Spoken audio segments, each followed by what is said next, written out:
कल मैं अपने एक साथी के साथ बैठा था और वो साथी मेरे से बोले कि स्कूल एक सामाजिक संस्था है। उन्होंने कहा कि एक मिनी सोसाइटी भी कह सकते हैं उसको। कि मैं तो बहुत से स्कूलों में जाता हूँ, मैंने तो कहीं लिखा भी नहीं देखा है कि स्कूल एक सामाजिक संस्था है। कक्षा कक्ष में भी ऐसा कुछ मैंने कहीं नहीं देखा कि स्कूल एक सामाजिक संस्था है। मैंने कहा कि भाई मैं तो नहीं मानता। फिर उन्होंने बताया कि देखिए, स्कूल में टीचर्स के बीच टीचर्स का बच्चों के साथ एक कोलैबोरेशन है, कोऑर्डिनेशन है। बच्चों का बच्चों के साथ भी एक कोऑर्डिनेशन, कॉम्बिनेशन कह सकते हैं, या किसी स्ट्रेटजी, किसी प्लानिंग के ऊपर काम करना। मैंने उनसे पूछा कि भाई आप कोई किसी उदाहरण से समझा सकते हैं? उन्होंने बताया कि हाँ, बिल्कुल। मैं आपको एक उदाहरण देता हूँ। मान लीजिए 2 अध्यापक हैं, एक मैथमेटिक्स का है और एक साइंस का है। साइंस का अध्यापक प्लांट्स के ऊपर बच्चों को टॉपिक करवा रहा है। मैथ्स का अध्यापक है, वो बच्चों के साथ मेजरमेंट का टॉपिक करवा रहा है। अगर दोनों कोलैबोरेटिवली टास्क करते हैं तो साइंस का तो प्लांट्स और मैथ्स का मेजरमेंट, दोनों की कॉम्बिनेशन से अध्यापक बच्चों में रियल लाइफ स्किल्स हैं वो इनकलकेट कर सकते हैं, डेवलप कर सकते हैं। जैसे कि स्कूल गार्डन प्रोजेक्ट बना दिया। फ़ायदा उससे ये होगा कि बच्चों में तो रियल लाइफ स्किल्स डेवलप होंगी और बच्चे हैं वो इंगेज होंगे। टीचर्स का बच्चों के साथ एक इन्वॉल्वमेंट होगा, इंगेजमेंट होगा। मैंने कहा कि किसी और उदाहरण से आप समझा सकते हैं? उन्होंने कहा बिल्कुल। मान लीजिए क्लास में 40 बच्चे हैं। अब सबका सीखने का स्तर तो एक नहीं होता है, उनका भी सीखने का स्तर अलग अलग होता है, वेरी करता है। अध्यापक अगर बैठ के किसी प्लानिंग के ऊपर कोलैबोरेटिवली काम करते हैं कि मेरी क्लास के ये बच्चे हैं इस विषय में और अच्छा नहीं कर पा रहे हैं, तो दूसरे टीचर से वो इनपुट लेके और अपने बच्चों के लर्निंग आउटकम्स को इम्प्रूव करने के लिए क्या कर सकते हैं, कोलैबोरेटिव टीम वर्क के रूप में उसको एक। अब उसने मेरे से एक सवाल पूछा, बोला आप स्कूल्स में जाते हैं और बच्चों के साथ इंटरेक्शन भी करते हैं, आप टीचिंग स्ट्रेटजीज भी देखते हैं कि कक्षा कक्ष में काम कैसे होता है। मैंने कहा कि टीचर के पास टेक्स्ट बुक होती हैं और उनमें से वो बच्चों को पढ़ाते हैं, बीच बीच में प्रश्न पूछते हैं। पाठ पूरा होने के बाद वो उनसे प्रश्न उत्तर लिखवाते हैं और लास्ट में उनको याद करने के लिए भी कहते हैं और साथ में उनको होमवर्क वगैरह भी देते हैं।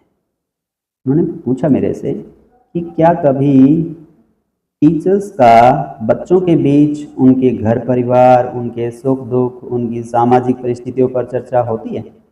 मैंने कहा कि ज़्यादातर तो वहाँ काम जो होता है ना, वो किताबों पर हो रहा होता है। उन्होंने कहा नहीं, अभी और बताता हूँ मैं आपको। मैंने कहा कि चलो बताओ। उन्होंने कहा कि कक्षा कक्ष में एक तो सबसे ज़रूरी है कि एक फ्रेंडली और ओपन एनवायरनमेंट होना चाहिए।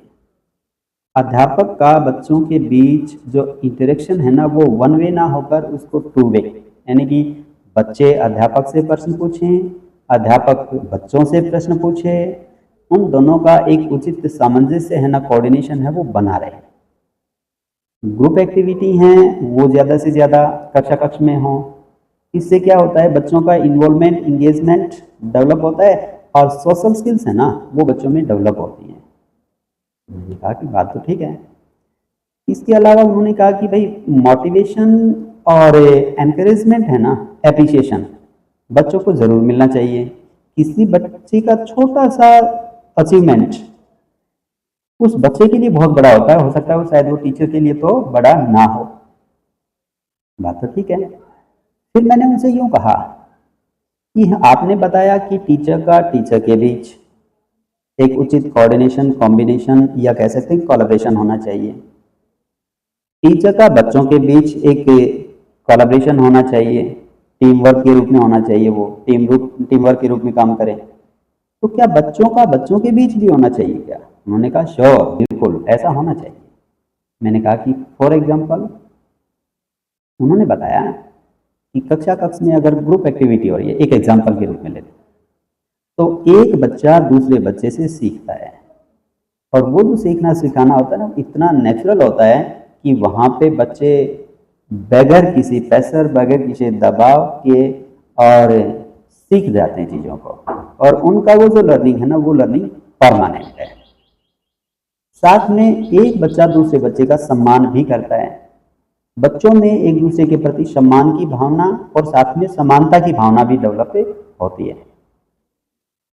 अब ये सारी बातें होने के साथ साथ मेरे दिमाग में एक और विचार आया। मैंने कहा भाई साहब, आप मुझे यूं बताओ कि आपने ये सारी बातें की, अगर स्कूल एक मिनी सोसाइटी के रूप में हो, तो फिर वो उस बड़े समाज का जिसमें हम रह रहे हैं, उसका क्या रोल है भाई? उन्होंने कहा कि आप बावले हो। मैंने कहा कैसे भाई? उन्होंने कहा कि ये जो छोटा समाज है ना, यही उस बड़े समाज का निर्माण करता है, और अगर ये छोटा समाज जितना अच्छा होगा, उतना ही बड़ा समाज उससे अच्छा होगा। मैंने कहा कैसे भाई? उन्होंने बताया कि जैसे फॉर एग्जाम्पल, आपके स्कूलों में, और मुख्य रूप से अगर बात करें प्राथमिक कक्षाओं में, FLN चल रहा है। मैंने कहा हाँ, उसमें मेगा PTM भी होती हैं। हाँ होती हैं। अगर मेगा PTM होती हैं, उनमें पेरेंट्स को भी बुलाया जाता है। जहाँ अब उनके साथ क्या अध्यापक बातें करता है, या उनको कुछ एक्टिविटी भी करवाते हैं वहाँ पे स्कूल्स में? मैंने कहा कि आजकल तो एक्टिविटी भी हो रही हैं। अगर एक्टिविटीज़ हो रही है ना, तो ये मान के चलिए कि वो कम्युनिटी, वो सोसाइटी हमारे बच्चों को भी लर्निंग दे रही है। कहा एक दो उदाहरण दे सकते हो आप? उन्होंने कहा बिल्कुल। मान लीजिए किसी बच्चे का पेरेंट और एक टेलर है, टेलिंग का काम करता है, वो उस PTM में आ गया। उसमें उस पेरेंट ने अपने जो पोटेंशियल हैं एक टेलर के रूप में, वो बच्चों के साथ साझा किए। बच्चे को क्या आया? एक नया स्किल या एक नई स्किल की जानकारी मिली।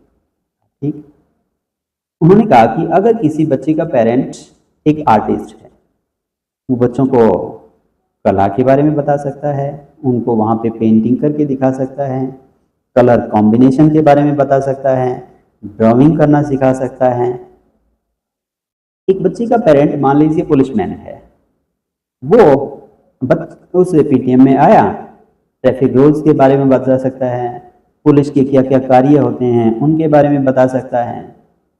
या किसी का पेरेंट किसान है तो किसान खेती के बारे में बता सकता है, उन बच्चों से बात कर सकता है, और इससे होगा क्या कि उस बड़े समाज ने भी इस छोटे समाज को जो अच्छी बातें हैं ना वो दी।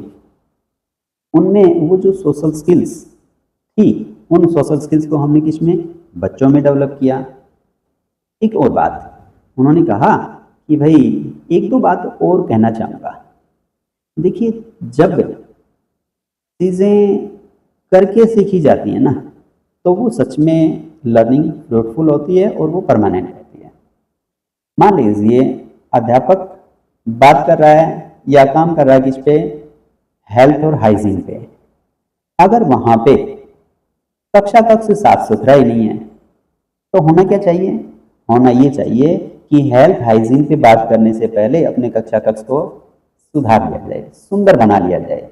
और जब कक्षा कक्ष को सुंदर बनाया, पहले की स्थिति, आज की स्थिति या वर्तमान की स्थिति की तुलना करो, और तुलना करने के साथ बच्चे समझ जाएंगे क्या कि हाँ, हेल्थ हाइजीन क्या है, क्लीनलीनेस क्या है, और वो जो लर्निंग है वो एक तरह से एक्सपीरियंशियल लर्निंग है, अनुभव आधारित लर्निंग है, और वो परमानेंट लर्निंग है।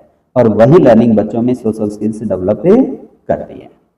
तो लास्ट में, अंत में मैं कहना चाहूँगा कि जब हम स्कूल को एक सोशल ऑर्गेनाइजेशन, सोशल इंस्टीट्यूट या मिनी सोसाइटी अगर कहते हैं ना, तो उसके पीछे कारण ये है कि स्कूल का मुखिया है उसका अपने अध्यापकों के बीच, अध्यापकों का अध्यापकों के बीच, अध्यापकों का बच्चों के बीच, बच्चों का बच्चों के बीच और स्कूल का समाज के बीच।